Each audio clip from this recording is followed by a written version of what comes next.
ഒരു അറബിക് രാജ്യങ്ങളും ലോകത്ത് മറ്റ് പല രാജ്യങ്ങളും ഈ ഗാസ ഇസ്രായേലുമായിട്ട്, അത് ഹമാസ് ഇസ്രായേലുമായിട്ടുള്ള വാറിൻ്റെ ഔട്ട്പുട്ട് പിന്നീട് എന്താ ഉണ്ടാകുന്നതെന്ന് ആൾക്കാരൊന്നും പ്രെഡിക്റ്റ് ചെയ്തില്ല.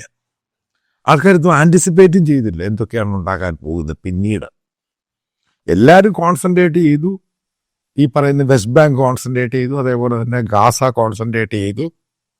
പക്ഷെ അതിന് പുറത്തുണ്ടായ സംഭവങ്ങളാണ്, മാറ്റങ്ങളാണ് ഏറ്റവും പ്രധാനം എന്ന് പറയുന്നത്. ഒന്നാമത്, നിങ്ങൾ 2 ദിവസം മുമ്പ് കേട്ട് കാണും, സൊമാലിയ അതങ്ങ് രണ്ടായിട്ട് ഒരു ഭാഗത്തെ ഇസ്രായേൽ റെക്കഗ്നൈസ് ചെയ്തു റിപ്പബ്ലിക്കാണ്. മനസ്സിലാക്കുക, ഈ ഒരു ഭാഗത്തെ UAE അവർ നേരത്തെ റെക്കഗ്നൈസ് ചെയ്തിട്ടുണ്ട്. 1991 സൊമാലിയയിൽ സിവിൽ ഇഷ്യൂവും വാറും പ്രശ്നമൊക്കെ ഉണ്ടായി കഴിയുമ്പം ഈ ഒരു ഭാഗം പ്രത്യേക ഒരു ഭാഗമായിട്ട് അങ്ങ് മാറി. ഇതൊരു റിച്ച് സ്ഥലമാണ് ഈ ഭാഗം.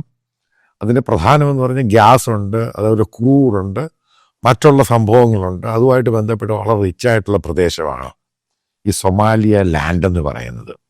അതേപോലെ തന്നെ ഏകദേശം 800 കിലോമീറ്ററോളം വരുന്ന സീ റൂട്ടുണ്ട്. അതായത് സീയുടെ ട്രാൻസ്പോർട്ടേഷനുമായിട്ട് ബന്ധപ്പെട്ട കപ്പൽ വെസൽസ് സഞ്ചരിക്കുന്ന റൂട്ടിനും ഇതിന് പ്രാധാന്യമുണ്ട്. അതിൻ്റെ തൊട്ട് ബോർഡറാണ് യമൻ, ഹൂത്തികൾ. യമനും അങ്ങ് രണ്ടായി. അതിൻ്റെ ഒരു പാർട്ട് എന്ന് പറയുന്നത് ആ പാർട്ട് UAE ആണ് അതിനെ ഫണ്ട് ചെയ്തതെന്ന് പറയുന്നു. അതിന് മറ്റുള്ള സഹായങ്ങൾ കൊടുത്തത് ഇസ്രായേലാണെന്ന് പറയുന്നു.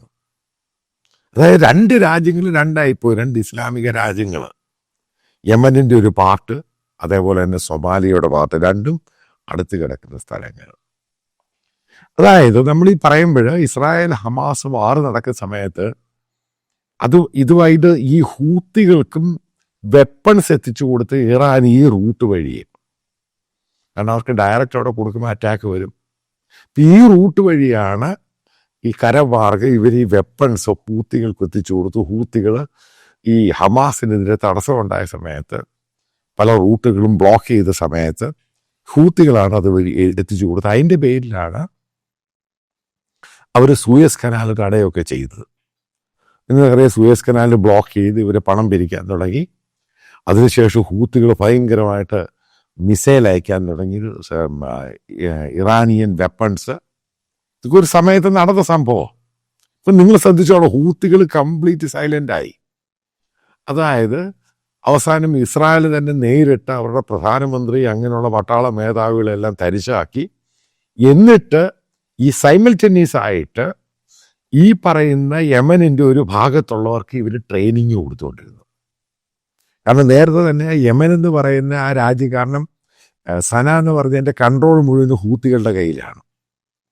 അപ്പം ആ സനയിൽ നേരത്തെ ഉണ്ടായിരുന്ന റൂളർ അതിനെ സപ്പോർട്ട് ചെയ്യുന്നുണ്ട് സൗദി അറേബ്യ. ഇന്ന് അവർ പറയുന്ന അവരാണ് അതിൻ്റെ യഥാർത്ഥ അവകാശികൾ. അപ്പം ഈ പറയുന്ന റിബലായിട്ടുള്ള ആൾക്കാർ യമൻ്റെ ഈ ഭാഗം പിടിച്ചിട്ട്, അതായത് ഇതും വളരെ ക്രൂഷ്യലായിട്ടുള്ള യമൻ്റെ ഏരിയയാണ്, സൊമാലിയ പോലെ തന്നെ. കാരണം ഇവിടെയാണ് ഓയിൽ റിച്ച് ആയിട്ടുള്ള പ്രദേശം. അപ്പം അതിനെ സപ്പോർട്ട് ചെയ്തത് വെപ്പൺസ് എത്തിച്ചു കൊടുക്കാൻ മറ്റുള്ള സപ്പോർട്ടൊക്കെ ചെയ്ത് UAE യമനിലും പോർട്ടുണ്ട്, സൊമാലിയയിലും പോർട്ടുണ്ട്. അതായത് ഈ രാജ്യങ്ങളിലൊക്കെ.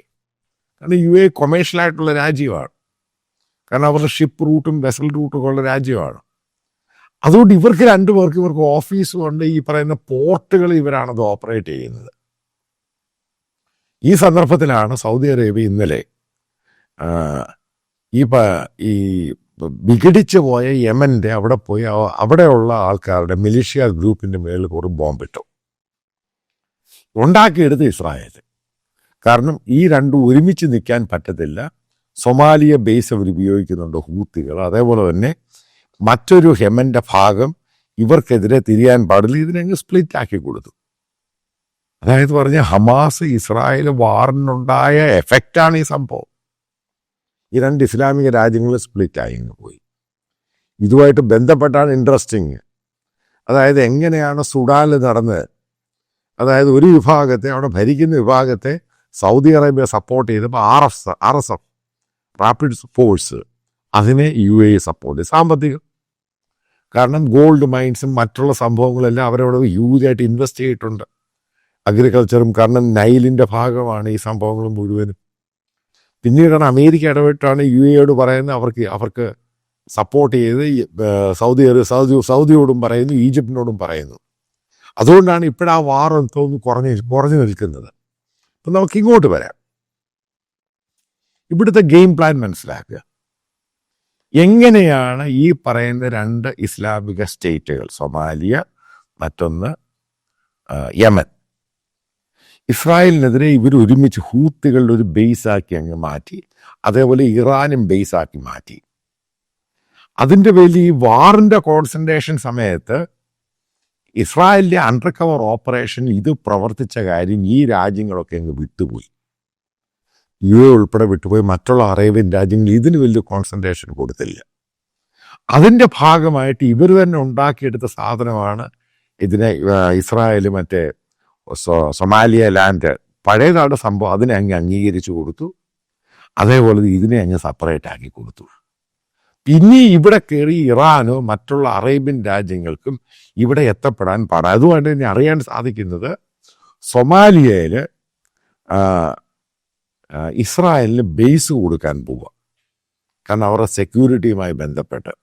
അപ്പം അവിടെ ഒരു ബേസ് ഇസ്രായേലിന് കിട്ടിക്കഴിഞ്ഞാൽ മനസ്സിലാക്കുക, യമൻ കംപ്ലീറ്റ് ഇവരുടെ കൺട്രോളിലാവും. അതേപോലെ അവിടെയുള്ള സീ റൂട്ട് അത് അവരുടെ കൺട്രോളിൽ. അതേപോലെ തന്നെ ഇസ്രായേലിന് ആവശ്യമുള്ള ഓയിലും മറ്റുള്ള സംഭവങ്ങൾ അതിൻ്റെ സെക്കൻഡറി പാർട്ടായിരിക്കും. അതിപ്പോൾ ഏറ്റവും കൂടുതൽ പോകുന്ന അസർബൈജാനിൽ നിന്ന് ഉസ്ബെക്കിസ്ഥാനിൽ നിന്നാണ്. അതും ഇങ്ങോട്ട് കയറി ഇങ്ങ് വരും. അതായത് കംപ്ലീറ്റ് ആയിട്ട് ഈ വാർ കൊണ്ടുണ്ടായ പ്രയോജനം ഇസ്രായേലിന് മാത്രമാണ്. നമുക്കറിയാം ലെബനിൽ എന്തോ ഉണ്ടായി, എന്താണ് സിറിയയിലുണ്ടായത്, മറ്റുള്ള ഇറാനിൽ എന്തോ ഉണ്ടായെന്നറിയാം. അതേപോലെ ഇങ്ങനൊരു സംഭവം ആരും പ്രതീക്ഷിച്ചില്ല, എങ്ങനെയായിരിക്കും ഇതിവിടെ ഉണ്ടാകുന്നത്. പക്ഷേ അൺഎക്സ്പെക്റ്റഡ് ആയിട്ടുള്ള സംഭവങ്ങൾ പ്രഖ്യാപിച്ചു. ഇൻ്റർനാഷണൽ മീഡിയ അത് കവറേജ് വന്നു. അതായത് ഇസ്രായേൽ ഹമാസ് വാർ കൊണ്ട് ഏറ്റവും കൂടുതൽ അടി കിട്ടിയത് ഇസ്ലാമിക റിപ്പബ്ലിക്കുകൾക്കാണ്. കാരണം അത് മുഴുവനും ഛിന്ന ഭിന്നമായിട്ട് അങ്ങ് പോയി. അതിനേക്കാൾ ഈ രാജ്യങ്ങളൊക്കെ രണ്ടായി. സിറിയൊക്കെ പല പാർട്ടി ഏത് സമയത്ത് എപ്പോഴാണ് പിളരേണ്ടത് ഇങ്ങനെ നോക്കിയിരിക്കുകയാണ് ഡിക്ലെയർ ചെയ്യാൻ. കാരണം അമേരിക്ക ഇടപെട്ടുകൊണ്ട് തന്നെ ഡിക്ലറേഷൻ ലേറ്റായി പോവുകയാണ്. ഇതാണ് ഇന്നത്തെ സ്ഥിതി എന്ന് പറയുന്നത്. വാറുകൊണ്ട് ഏറ്റവും കൂടുതൽ അഡ്വാൻസ്ഡ് പ്രയോജനം ഉണ്ടാക്കിയത് ഇസ്രായേൽ. അവസാനം തമ്മിലടിയാണ് UAE സൗദി അറേബ്യയും തമ്മിൽ ആ റീജിയന് വേണ്ടി തമ്മിലടിക്കുന്നു. അവർ കൊണ്ട് ബോംബിടുന്നു, ഇവർ സപ്പോർട്ട് ചെയ്യുന്നു. ഈ പ്രശ്നത്തിലോട്ടങ്ങ് മാറി. അപ്പോൾ അൾട്ടിമേറ്റ് വിജയമാരെ ഇസ്രായേലിൻ്റെ വിജയം. ഉറപ്പായിട്ടും അമേരിക്കൻ ഗെയിം ഇതിൻ്റെ പുറകിലുണ്ട്. ഇതാണ് ഇതിൻ്റെ ആകത്തുക എന്ന് പറയുന്നത്.